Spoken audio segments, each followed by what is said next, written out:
So last time we spoke about the thumb count, we spoke about thumb count first method. This is the second method, which instead of being two-handed, is actually being done with one hand. So this is essentially a way to obtain a break with your left thumb. And while you don't have to learn the Altman trap for this, I highly actually recommend you to learn the Altman trap because this is sort of complementary and it does sort of use the Altman trap as well. So interestingly enough, this move is actually younger than the first method. Whereas the first method actually originates from T. Nelson Downs' The Art of Magic back in 1909. This is from, well, Jack Merlin's Master Manipulations back in 1927. So this is quite a bit younger, right? This move was actually described in a section called Thumb and Finger Counting, and the move is marked with the title second method. So this is why it's called thumb count second method.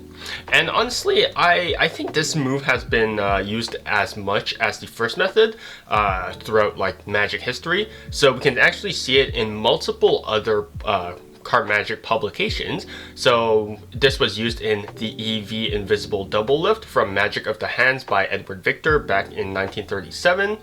And then this was also published in Expert Card Technique. Yay, my favorite book. Not really, it's not my favorite book, but it was also published in the Expert Card Technique back in 1940 by G. Newgard and Frederick Browie. So all in all, it's a pretty common move throughout Magic history, and yeah, you could just see traces of it pretty much everywhere. So let's go over the original thumb count second method as described by Jack Merlin and his book. Alright, so we're just going to hold the deck in a standard dealer's grip, but we're actually going to modify a bit. I don't know why I said that.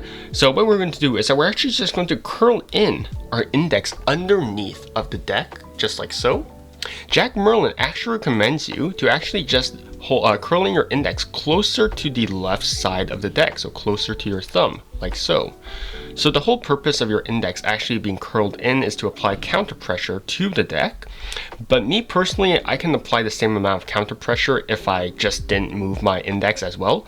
So usually I just curl it in, I leave it where it naturally rests at. But if you do want to curl it in closer to the left or closer to the right, it shouldn't be that much of an issue. The other finger, so the left middle ring and pinky finger, and your thumb and the base of your thumb are sort of pressed up against the sides of the deck, just like so. Now, this is where the mechanics of the move actually come into play. So you're going to actually just pull down on the sides of the deck using your middle ring and pinky finger and your thumb. And you're also going to push upwards with your index. Look at what happens. This causes the deck to actually bend in an upside down U shape, like so, right? Now this actually gives you the perfect opportunity to actually just lower your thumb through the deck, and this allows the cards to riffle off of the deck one by one. All right. So it's just a very simple moving your thumb downwards through the deck, all right? And this is why it's so important to actually apply pressure on the deck. If I just did the thumb count just like this, I wouldn't be actually able to riffle off the cards one by one. It's called the thumb count because this allows you to riffle the cards one by one, so I can visually see the amount of cards that I'm actually riffling off of the deck. And I can also mentally count because I can feel just the cards popping away from my thumb. So once you riffled off your desired amount of cards, so pretend I just want 2 cards, so 1, 2, right? I'm just going to relax my hand, and this allows me to close the break, but this still allows the flesh of my thumb to actually remain trapped in between of the cards above of the riffle and then the rest of the deck. Alright, so now we have a left thumb break that separates these 2 cards from the rest of the deck.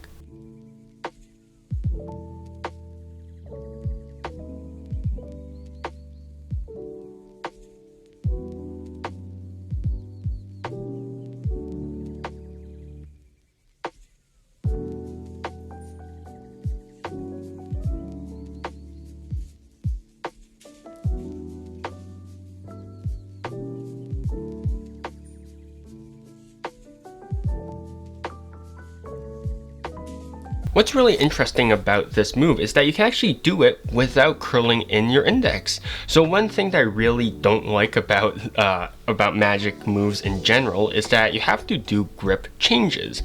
Now, if you're familiar with my work long enough, you'll know that I hate changing my grip. So you can actually do this move without curling in your index and subsequently without changing your grip.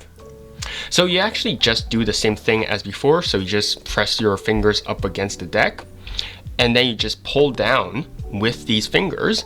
You can actually apply counter pressure with this area of the index over here.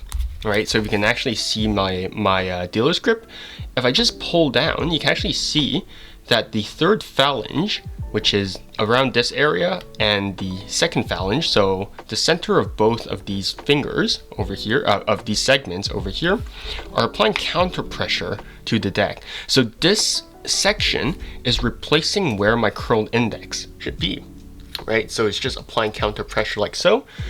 And now I can actually just execute the move, the thumb count, without needing to curl in my index. So if I curl in my index, I can do the thumb count as per usual, right?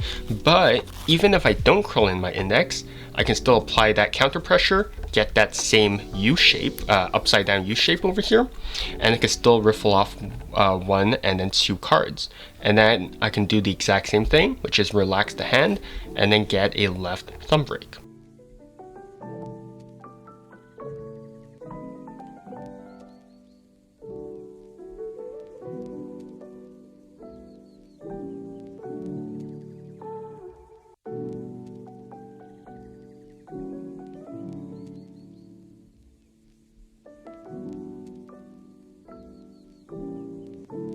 Now, the reason why I actually suggested you learn the Altman trap prior to watching this was actually because, well, if you're not the biggest fan of this sort of thumb break, you can actually use this method to get a pinky break. So you can actually combine this move with the Altman trap to get a normal pinky break. So you're just going to execute your thumb count. So pretend I just got one under two cards, right? And you'll notice that the fat of my thumb over here on the left side is actually preventing this card, these cards from popping up at the bottom left corner. So if I just remove the fat on my thumb, you'll notice that this actually opens up this entire left side, right? So what you can do now is that you can actually just insert the fat of your thumb into this gap, just like so. So I just, rather than having my thumb over there, I just insert it sort of diagonally into this bottom left corner, just like so. All right, so it's just forcing itself into that gap. All right, so now if I just move my thumb onto this bottom left, onto this top left corner, and then my index onto this top short edge over here, I can obtain a heel break. All right, so I transferred a left thumb break into a heel break. All right, and now what this means is that now that we have a heel break, we can go into an Altman trap. So I can just release pressure with my pinky, allowing this to pop up, insert my pinky in there, release my heel break, and now we have a pinky break. All right, so we're basically just transferring our break all throughout our deck. So we went from thumb break to heel break to pinky break. Right? So this is why understanding the pressures of your hand is so important, because this allows us to actually transfer breaks all throughout the deck.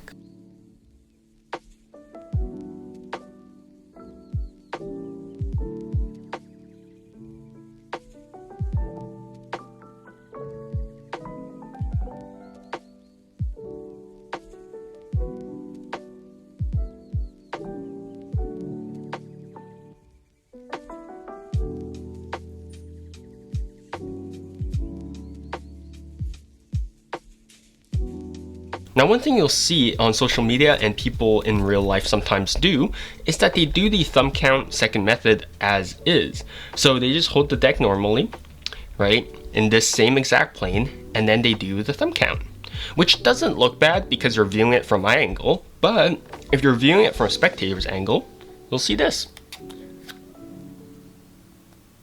right, which doesn't look exactly very, very nice. This actually looks really bad because the spectator can fully see you riffling cards off from this side over here, right?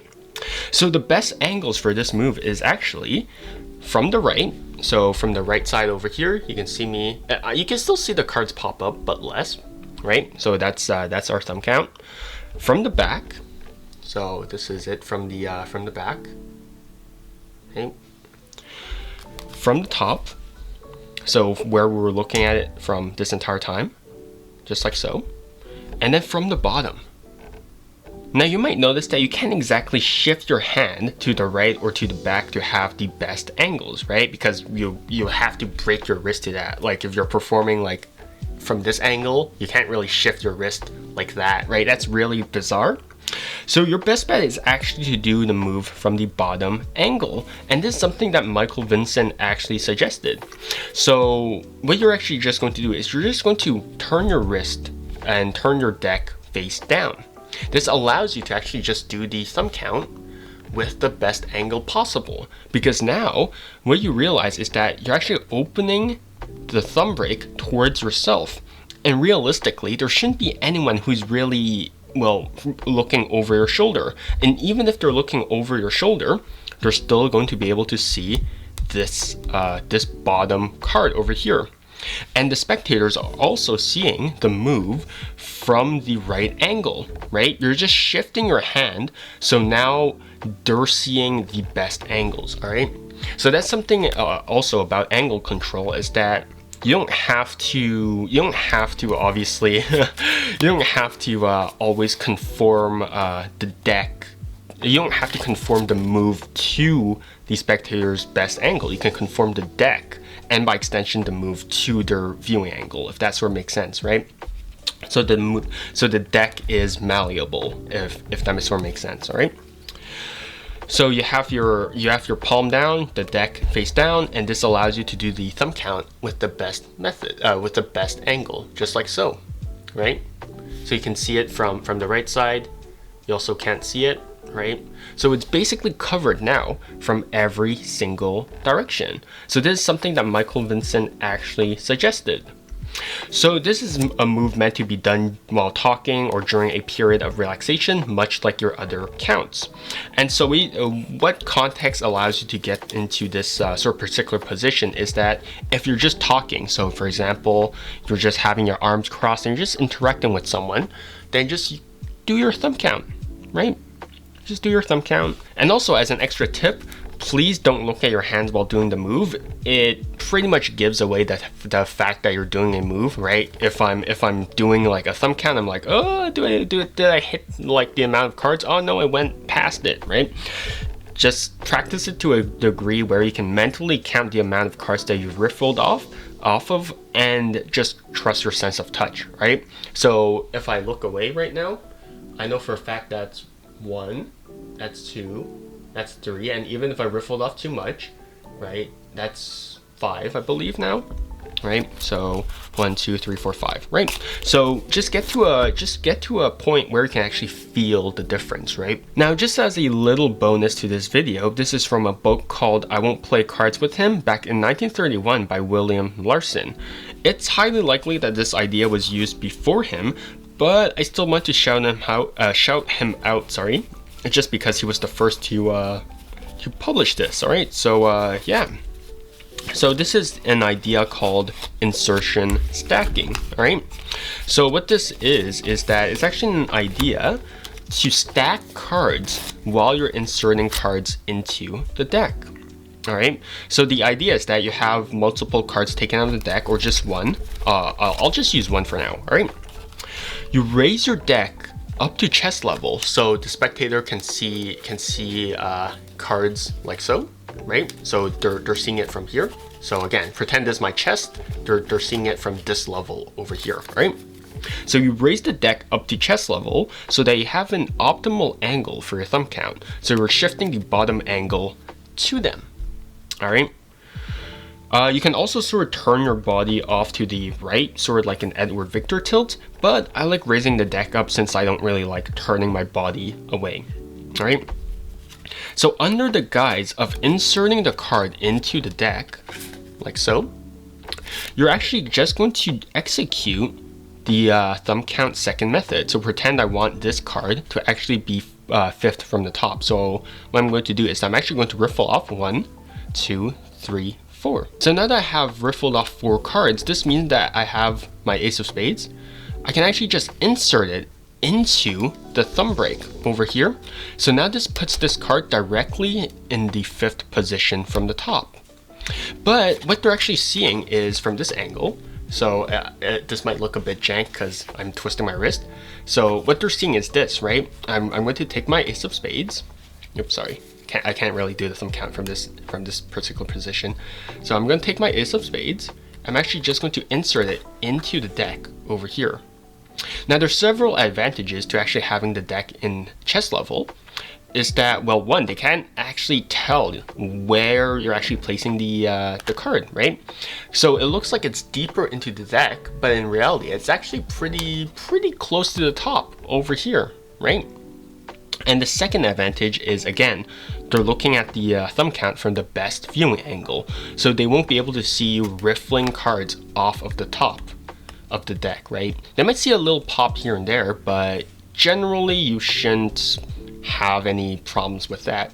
All right, and with this we have our card, sorry, I was doing it from jank angle, right? And now we have our card for 5th from the top. So we inserted the card into the position that we want to, and then we just square up the deck and we're saying, hey, look, your card isn't like anywhere near the top or anywhere near the bottom, but in reality what we know is it's 1, 2, 3, 4, and then 5 cards from the top, just like so.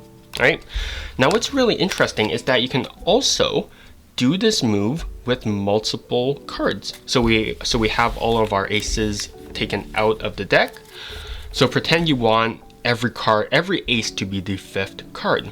So here we're just going to do 1, 2, 3, 4. Riffle off 1. We're going to insert our ace over here. And then we're just going to continue our count. So 1, 2, 3, 4. Insert it, and then so on. So 1, 2, 3, 4.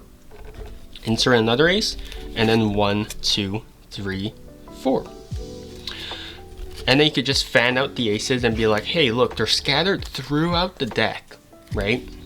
And then you could just push everything in, square everything up, and then now we know that if we just deal the cards out, so 1, 2, 3, 4, 5. That's our ace. 1, 2, 3, 4, 5. That's another ace. 1, 2, 3, 4, 5. 1, 2, 3, 4, and then 5. So that's just a basic idea called insertion stacking. So that's you can try it with different counts and different breaks, but that's the general premise of insertion stacking. And it's a pretty interesting idea that I don't really see anyone really talking about rather. But it's sort of interesting that maybe you could do this sort of idea with a tilt, which I don't know if that video came out yet by the time I'm talking about this, but you can still do this with a tilt. So that's just an interesting idea that maybe you can fiddle around with.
And yeah, that's it for the thumb count second method.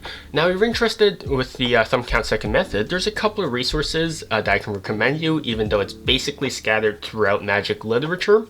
So Merlin's Master Manipulations, by Jack Merlin, Encyclopedia of Card Tricks by Jean Ugard, Magic of the Hands by Edward Victor, Expert Card Technique by Jean Ugard and Frederick Browie, The Card Control by Arthur Buckley, Card College Volume 1 by Roberto Giobbi, The Magic of Ascanio, Studies of Card Magic by Arturo de Ascanio, I probably butchered that, The Magic of Fred Robinson by Fred Robinson, written by Peter Duffy. So those are all the resources that I can recommend you, but yeah.